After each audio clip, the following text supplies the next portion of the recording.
steadily it rises. Public preference for Lincoln Continental as the symbol for today's luxury motoring. Hey, it's Jason ODB, the Lincoln Addict, hitting you with another video. This is a Bring a Trailer review. If you're new to the channel, please subscribe. If you've come back based upon other videos, thank you so much. Leave a comment, even if it's a thumbs up. It helps the channel. So I want to dive in and try to be as productive as we can with this video. It's a 68 Lincoln Continental sedan. A few things to keep in mind. We have seen the prices continue to increase, so I want to talk about this for a moment. Here's a quick update. The 67 sedan that I highlighted in a video did not sell. It did not hit the reserve, and it went for $28,000. Now, some of us that have been around Lincolns a while, and people even that I'm friends with that have been around Lincolns for like 40 years, sometimes it's hard for us to wrap our mind around the fact that the car values have increased as much as they have. So I want to talk about this really fast. If you look at the Hagerty price guide, I'm a Hagerty customer client, so I can log in and I can see this, right? So I've referenced this in the past. A 68 Lincoln Continental, right? There was no convertible in that year. Four-door sedan, right? Stock car. The excellent conditions at $34,500, concourse almost $50,000 for a sedan. So these prices have definitely increased. Now, I know what you might be looking at, and you see this little minor decrease. They do show you the trends, which is cool, is you can hover on this graph, if you will, and you can kind of go back. Now, they only let you go back right now is like about a year or so. So April 2022, it looks like it was around $35,000. The prices have just went down a tad, but still mid-30s for an excellent condition sedan is pretty awesome. Now, that's going to tie into this review because obviously some of you are going to say, hey, I'm not a fan of the air suspension, doesn't really do much for me and these type of things. When you look at this front three-quarter shot, you basically see it's a low car and it has custom wheels. The rest of it looks pretty stock, right? And that's where I've seen some good value, people getting cars that are relatively stock in appearance, but overall where they're not too custom. And then of course in here on this one, you're going to end up seeing that it has a air suspension that's pretty much a bolt-on kit, believe it or not. But this Lincoln Continental sedan is finished in green gold. They don't always quote the exact names. I've got some intel recently that shared with me. He's about to post a car soon, and he had explained, going back and forth with Bring a Trailer, they often want to. They're trying to write some of these for the average person. So like they won't typically quote the exact color, but of course it's green over gold leather upholstery. Chop and Block is one of the names in the Lincoln scene that makes a kit, so we'll see some good photos of it. It's a 460, so remember in 68, about halfway through, there was a transition from the 462, which literally was there about 2.5 years, and now you have the 460. So it's a very good option, although the 462 is strong. The 460s kind of sought after because you can buy some things that are a little bit, I guess, easier to work on for some. You have the C6 Trans and 20-inch wheels. These are the Detroit Steel Co. We had Adam Janai on the podcast in the past. He is the owner of Mob Steel, and of course they branched off to this brand of wheels that they make. You basically have owner's manual and a clean Montana title.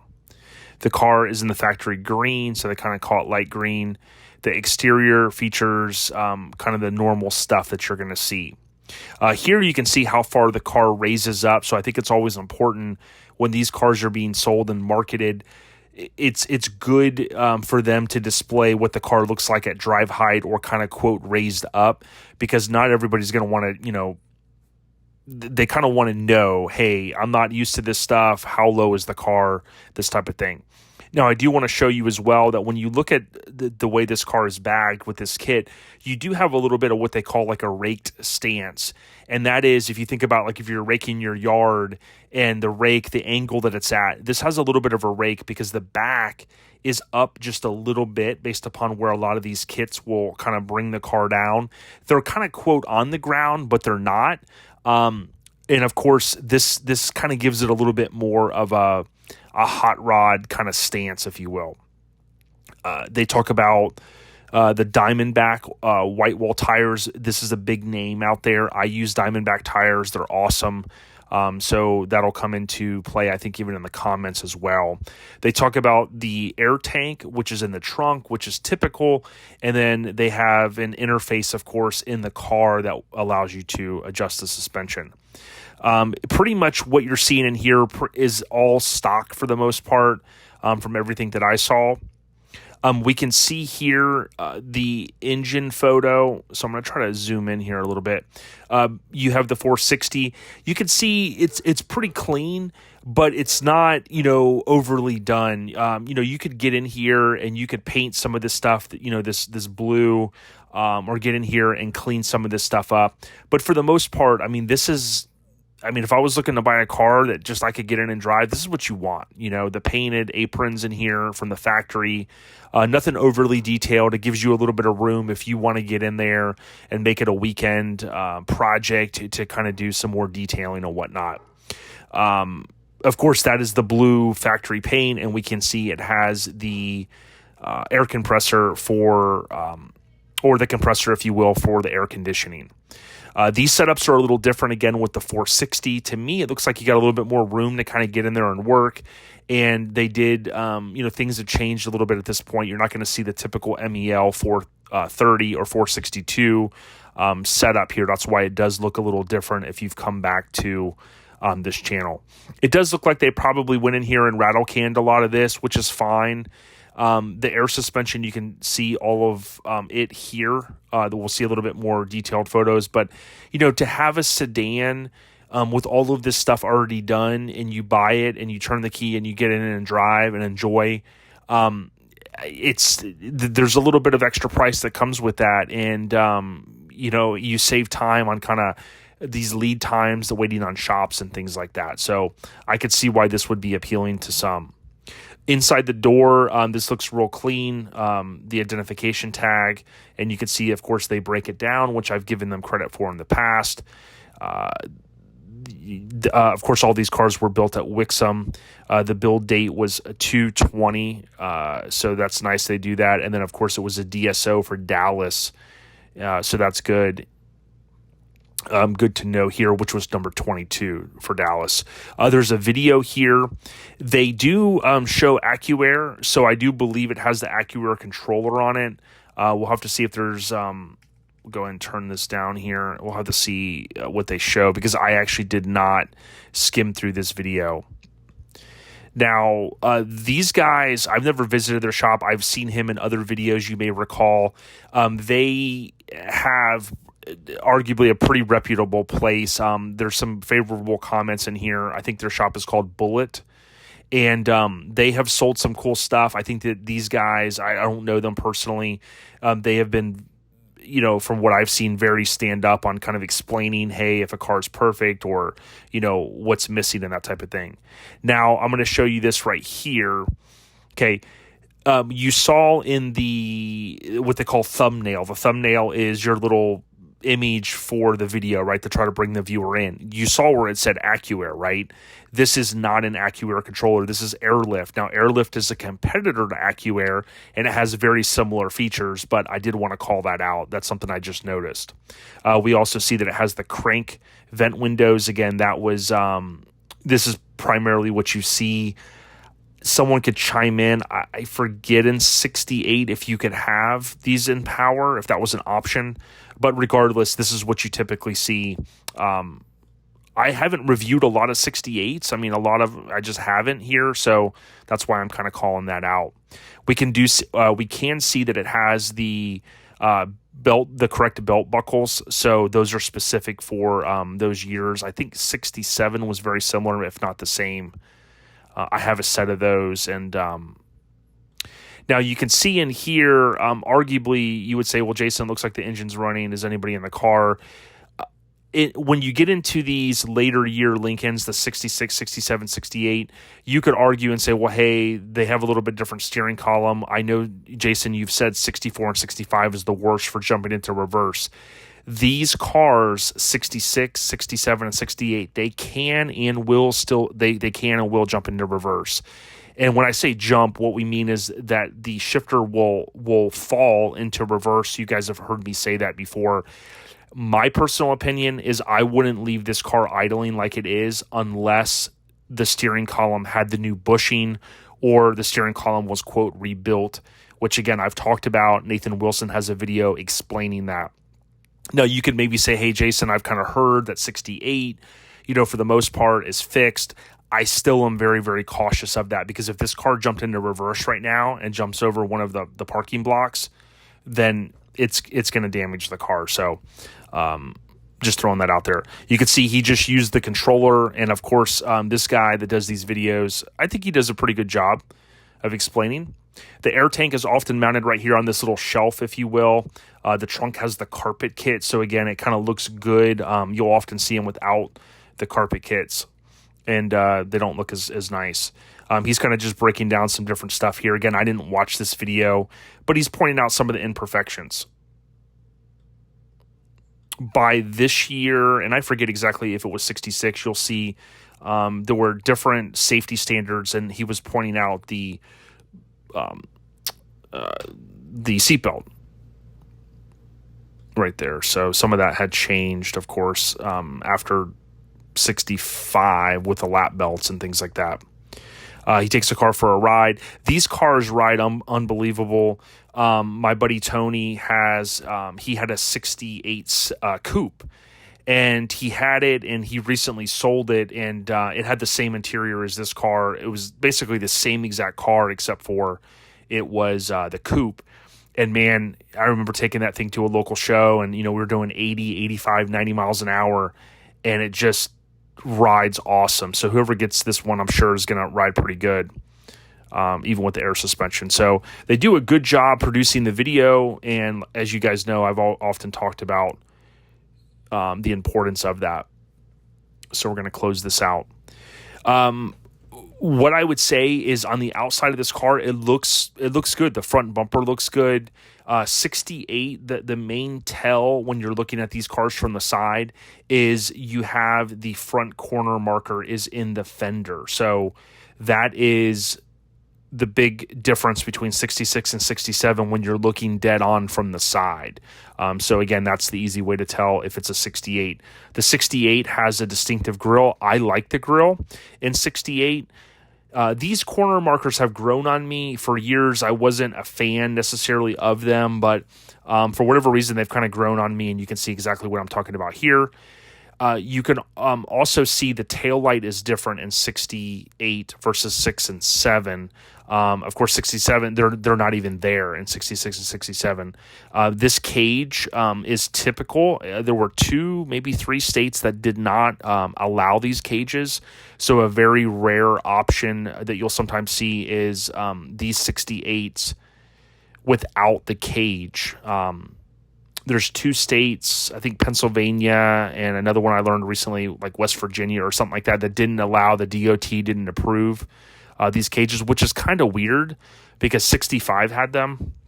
But again, as the 60s rolled on, there were more and more regulations, I guess you could say. I'm not an expert in that stuff, but seat belts, the convertible obviously went away in 68. Maybe by design from Ford, Lincoln, but I think for the most part, some of it was regulatory, I believe. You guys could chime in if you have more. This car looks really nice. In 68, as well as 6 and 7, you have this key cover. So you just push it up and put your key in right there. It kind of hides the key. what you're getting with this car is basically a sedan that we've seen the prices. If we jump over here, probably in this 30 to 35,000, maybe even a little higher between excellent. Maybe I'd say around $30,000, believe it or not, for this sedan in basic non-customized condition. Pretty cool photo shoot they do here, whether this was locally, I'm sure it was. These cars, to me, the 66, 67, and 68, they look fantastic, airbagged. And these are just awesome cars. Now, one thing that's going to stick out like a sore thumb is this is not the correct mirror. So just to be clear, in 66, 7, and 8, there still was not a passenger mirror. The passenger mirror here is very rare, and sometimes people would take this other mirror. I think I have one of these somewhere, and they would mount it here. That would be the first thing I do. I would remove that. I mean, they just look classy without that. There's no need for it unless you were really, really conscious of being able to see, or you had some sort of visual impairment. That just needs to go. That's my opinion. The other couple of things from an interior perspective, the interior is very, very nice. I wouldn't say it is excellent. You can see some of the fading here, which, again, I'm being a little critical of. This is not a deal breaker by any means. I personally like it. I like this kind of original feel. I would drive it as is. Now, what you'll also see that brings it down for me a little bit from maybe an excellent or Concord condition is simply, the seats are eventually going to have to be redone. There are some things that people can do to kind of fill this in and kind of fix some of that. And certainly that would be maybe the avenue I would go and see how long I can get out of this. Put some leather conditioner on it, and maybe even see what a local upholstery shop could do to make it really, really nice and kind of keep it factory. But certainly it's not in perfect condition. You can see some of the fading here. You do see this is good that this is the switch is intact. Those are often broken. It's got the original floor mats, which are pretty dang rare. And you can see the gas pedal looks really, really nice here. Probably not a lot of miles on this one. You're seeing here over the shoulder of kind of the driver's seat. What I want to point out is they show the airlift. So that's a very, very popular controller. They do not hide that there is a crack. So 67 and 68, you'll often see the dash cracked right there. 66 is very similar, but the dash setup was a little different. The dash didn't go all the way in 66 up here. There's a little gap, and I kind of like the gap. But I think when they extended these dashes and whatnot, it made it more prone to crack. So this is typical. It's very tough to find one of these without a crack. You'll spend some money for it if it's original. There are places that redo these dashes. It is not cheap if you send it out. I think there's a place in California that Jay Leno's Garage had highlighted before, and certainly it's not cheap. Love the originality, again, of the glove box and everything you're kind of seeing there, which I think is fantastic. Inside these deck lids, I've often see these later model deck lids very, very nice. You see no rust in here.